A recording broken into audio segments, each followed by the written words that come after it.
AIF రాష్ట్ర సమితి పిలుపులో భాగంగా గుంటూరు నగరంలోని కొత్తపేట భగత్ సింగ్ బొమ్మ వద్ద కార్యక్రమం నిర్వహించడం జరిగింది. ఏఐఎఫ్ జిల్లా అధ్యక్షులు జంగాల చైతన్య ఈ సందర్భంగా ఆయన మాట్లాడుతూ రాష్ట్ర వ్యాప్తంగా యువత ప్రాణాలతో చెలగాటమాడుతున్న గంజాయి మత్తు మాదక ద్రవ్యాలను అరికట్టాలని రాష్ట్ర సమితి పిలుపులో భాగంగా గుంటూరు నగరంలోని కొత్తపేట భగత్ సింగ్ కూడలి వద్ద ధర్నా నిర్వహించడం జరిగిందన్నారు.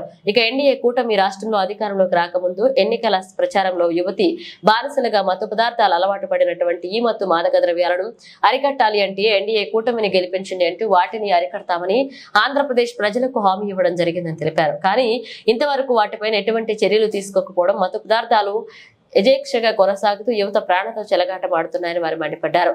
ఎందుకంటే దానికి కారణం ముఖ్యంగా జిల్లాల్లో దీనికి ముఖ్య నిదర్శనం అని తెలిపారు. ఇప్పటికైనా రాష్ట్ర ప్రభుత్వం కళ్లు తెరిచి యువకుల ప్రాణాలను కాపాడాలని కోరారు. ఇంతవరకు మత్తుకు మాదక ద్రవ్యాలకు యువత మాత్రమే బానిసలుగా మారుతున్నారు అనుకుంటే ఇప్పుడు స్కూల్ విద్యార్థులు, మైనర్ విద్యార్థులు కూడా గంజాయి, గుట్కా, మత్తు మాదక ద్రవ్యాలు తెలియక అతి చిన్న వయసులోనే వారి జీవితాలను నాశనం చేసుకుంటున్నారని ఆవేదన వ్యక్తం చేశారు. మన రాష్ట్ర ప్రభుత్వం చొరవ తీసుకుని యువతను, విద్యార్థులను ఈ మత్తు బారిన పడకుండా చర్యలు చేపట్టాలని ప్రభుత్వాన్ని డిమాండ్ చేశారు. లేని పక్షంలో ఏఐఎఫ్ ఆధ్వర్యంలో రాష్ట్ర వ్యాప్తంగా ఆందోళనల బాట పడతామన్నారు.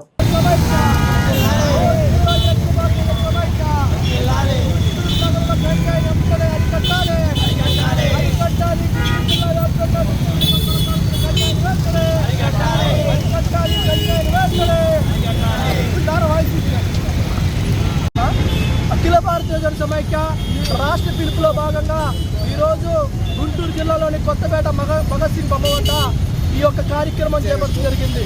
ఈ గుంటూరు జిల్లాలో గంజాయి మత్తుకి బానిసలుగా తయారైన గుంటూరు జిల్లా యువత మొత్తాన్ని కూడా చైతన్యపరిచే విధంగా సదస్సులు జరపాలని ప్రభుత్వం, అదేవిధంగా గుంటూరు జిల్లాలో అనేక రకాలుగా 9 దాటిన కాడి నుంచి గంజాయి మత్తు పదార్థాలకి బానిసలుగా ఉన్నారు యువత, పెడుదోవ పడతా ఉన్నారు.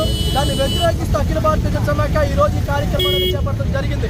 ఈ గుంటూరు జిల్లా వ్యాప్తంగా 7 నియోజకవర్గాల్లో గంజాయి మహమ్మారి వీరవిహారం చేస్తూ ఉంటే సంబంధిత అధికారులు వేడుకు చూస్తున్నారులే కానీ దాని మీద ప్రత్యేకమైన ఒక నిఘా ఏర్పాటు చేద్దామన్న ఆలోచనలో విఫలమై ఉన్నారు.